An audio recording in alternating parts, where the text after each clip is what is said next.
नमस्कार, मैं रोमी केरनी और आप जुड़ चुके हैं द न्यूज़ नाउ के साथ। कोविड-19 के आंकड़ों की बात करें तो ये आंकड़े जो हैं लगातार बढ़ रहे हैं। जी हाँ, अगर आज दिन की बात कही जाए तो ये आंकड़े जो हैं 40,23,000 तक पहुंच चुके हैं, यानी कि 41 लाख तक ये आंकड़े पहुंच चुके हैं और मरने वालों की संख्या भी जो है वो 69,000 के करीब पहुंच चुकी है। ये आंकड़े लगातार बढ़ रहे हैं और एक दिन में अगर हम देखें तो कहीं ना कहीं 90,000 से ज़्यादा आंकड़े जब देखने को मिलेंगे, रिकॉर्ड होंगे, तो वो थोड़े से चौंकाने वाले भी होंगे, क्योंकि भारत में अगर बात करें तो लगातार जो है आंकड़ों में वृद्धि हो रही है। अभी अगर वर्ल्ड वाइड देखा जाए तो भारत तीसरे नंबर पर बना हुआ है और ब्राज़ील दूसरे नंबर पर अगर जल्द ही जो है ये ऐसा मानने को दिख रहा है कि जल्द ही भारत जो है वो दूसरे नंबर पर आ जाएगा, क्योंकि ब्राज़ील और भारत के बीच में आंकड़ों का क्योंकि ज़्यादा डिफरेंस नहीं रह गया है, तकरीबन थोड़ा सा आंकड़ा रह गए हैं और उसके बाद जो है भारत जो है दूसरे नंबर पर आ जाएगा। अगर बात करें तो ठीक होने वालों की भी संख्या कम नहीं है भारत में, क्योंकि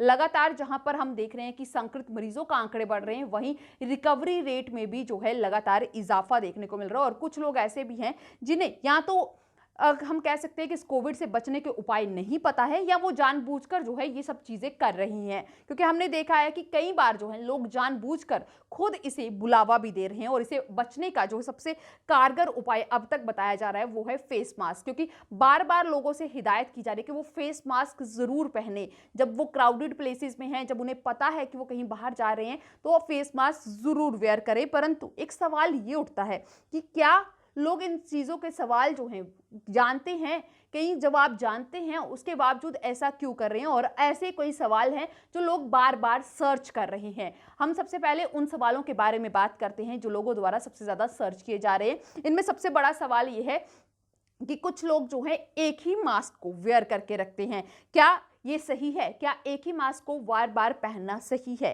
तो आपको बता दें, दिल्ली की डॉक्टर हैं गीता कंपानी, उनके तरफ से बताया गया है कि अगर आपका मास्क जो है वो कॉटन का है तो आप उसे बार बार धोकर वेयर कर सकते हैं। यानी कि अगर आप कॉटन का मास्क पहन रही हैं तो आप उसे बार बार धोकर उसे बार बार पहनती हैं तो उससे कोई परेशानी नहीं है। पर अगर आप सर्जिकल मास्क यूज कर रहे हैं या डिस्पोजेबल मास्क यूज कर रहे हैं तो उसे एक ही बार पहनकर आपको जो है उसे डिस्पोज करना है, यानी नष्ट करना है। उसे आप धोकर दोबारा नहीं पहन सकते हैं। अगर हम बात करें दूसरे सवाल को जो सर्च किया जा रहा है वो है सेंट्रलाइज्ड एसी। जी हाँ, हम अगर घर पे हैं, ऑफिस में हैं, तो एसी के बिना रहना थोड़ा मुश्किल होगा। तो अगर बात करें तो क्या एसी के प्रयोग से भी जो है कोविड होता है? लोगों ने इस पर भी सलाह मांगी है। तो अगर देखा जाए तो सेंट्रलाइज एसी जो है उससे संक्रमण की जो संभावना है वो बढ़ जाती है। जी हाँ, डॉक्टर्स का कहना है कि जब आप ज़्यादा एसी के नीचे बैठते हैं तो आपके जो चांसेस है कोविड से ट्रांसमिट होने के वो आपके बढ़ जाते हैं। इसीलिए अगर आपको जुकाम है, बुखार है, हल्का सा भी कुछ ऐसा फील होता है या आप कहीं ट्रैवल कर रहे हैं तो आप जो है कोशिश करें कि आप जो है एसी का यूज़ ना करें और अपने आप को घर पर आइसोलेट करें। अगर अगला सवाल है, क्या डायरिया भी जो है कोरोना वायरस के लक्षण में आता है? क्योंकि कई लोगों को अगर हम बात करें तो ये मौसम ऐसा है, बरसात का मौसम है, खाने पीने के कुछ बदहजमी की वजह से जो है डायरिया हो सकता है, तो ये इस पर भी सवाल जो है पूछे जा रहे हैं। अगर बात करें तो डॉक्टर्स का कहना है कि पेट दर्द और डायरिया भी जो है कोविड-19 के लक्षण हो सकते हैं। अगर इसके लिए ज़रूरी है कि आप डॉक्टर को जल्द से जल्द चेक करवाएं। अगर आपके डॉक्टर को लगता है कि आप में जो कोविड है उसके थोड़े चांसेस हैं तो आप उसके बाद अपनी जांच यानी कि अपना टेस्ट ज़रूर करवाएं। तो इट मीन्स कि अगर आपको डायरिया या आपको कुछ ऐसी प्रॉब्लम लगती है पेट संबंधित तो आपको जो है अपना कोविड टेस्ट ज़रूर करवाना चाहिए। अब अगला सवाल ये है कि क्या अभी भी कोरोना टेस्ट कर सकते हैं, यानी कि आपको कोरोना टेस्ट किस किस स्टेज में करने की ज़रूरत है?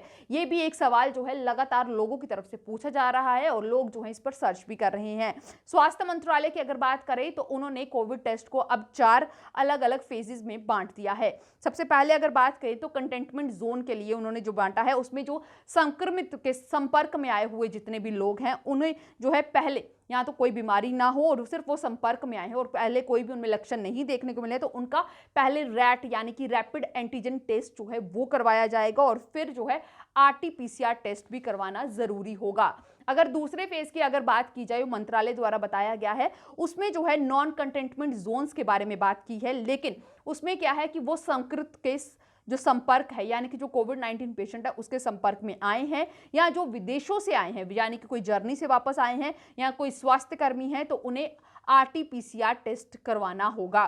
तीसरा, वो लोग जिनमें इन्फ्लुएंजा के लक्षण है, यानी कि इन्फ्लुएंजा के लक्षण हैं, या जो गर्भवती महिलाएं हैं, यानी कि जो प्रेग्नेंट वुमेन्स हैं, सर्जरी केसेस हैं किसी के, तो उन्हें जो सीधा है उन्हें भी आरटी-पीसीआर टेस्ट करवाना होगा। उनके लिए जो है रैट टेस्ट नहीं है, यानी कि रैपिड एंटीजन टेस्ट नहीं है। अगर चौथे की बात करें, यानी कि फोर्थ फेज की बात करें, तो कोई भी अगर किसी को लगता है कि उसमें कुछ प्रॉब्लम है या वो ट्रैवल करने वाला है, तो कोई भी खुद जाकर जो है ऑन डिमांड अपना टेस्ट करवा सकता है, यानी कि डॉक्टर के लिखे बिना भी जो है वो स्वयं जाकर अपना टेस्ट करवा सकता है।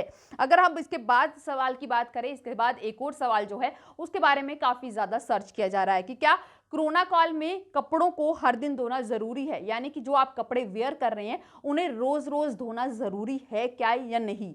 इस पर भी अगर डॉक्टर्स की बात करें तो उनका कहना है कि अगर आप बाहर से होकर आए हैं, यानी कि आप अगर वर्किंग है, आप घर से बाहर जाते हैं, तो आप या हॉस्पिटल आ गए थे या आपको कोई प्रॉब्लम लगी, आप हॉस्पिटल गए थे, या आप जो हैं, तो आपको बेटर है कि आप वो कपड़े घर जाकर अपने बदल लें और उसके बाद उन कपड़ों को अच्छे से धो लें, क्योंकि वो ज़रूरी है। क्योंकि अलग अलग अगर हम देखें तो अलग अलग सरफेसेस पे जो है वायरस होना जो है 1 से 9 दिनों तक जिंदा रह सकता है। हमने आपको एक अपनी रिपोर्ट में बताया था कि किस सरफेस पर कितनी देर तक जो है ये वायरस जो है वो जिंदा रह सकता है। अगर हम बात करें करेंसी नोट्स पर जो है वायरस सबसे ज़्यादा जिंदा रहता है, और करेंसी नोट जो है आए दिन हम उसका यूज़ करते हैं, उसे टच करते हैं। तो बेटर है कि जब भी अगर आप घर पहुंचे किसी काम से, तो पहले अपने कपड़ों को बदल कर उन्हें धो लें, क्योंकि बिना धुले कपड़े जो हैं या उनके साथ जो है आपको वायरस होने के चांसेस जो है वो बढ़ जाते हैं। तो कहीं ना कहीं जो लगातार बताया जा रहा है कि आपको जो है ज़रूरत है कि कपड़े वॉश करने हैं, ये भी इस सवाल का जवाब है कि किस तरीके से लोग जो है सर्च करें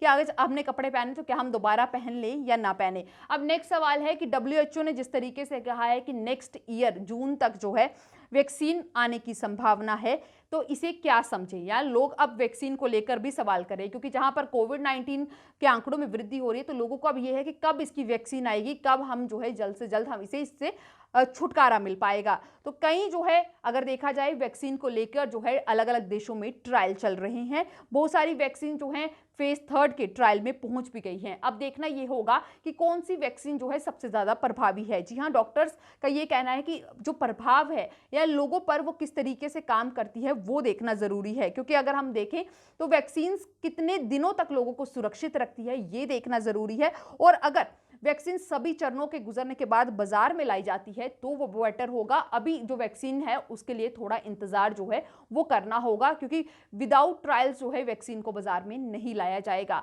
तो ये कई सवाल थे जो लोगों द्वारा सर्च किए जा रहे हैं, और लोग जो है शायद एक दूसरे से या शायद कोशिश कर रहे हैं गूगल के जरिए या डॉक्टर से पूछने की बार बार कोशिश करते हैं।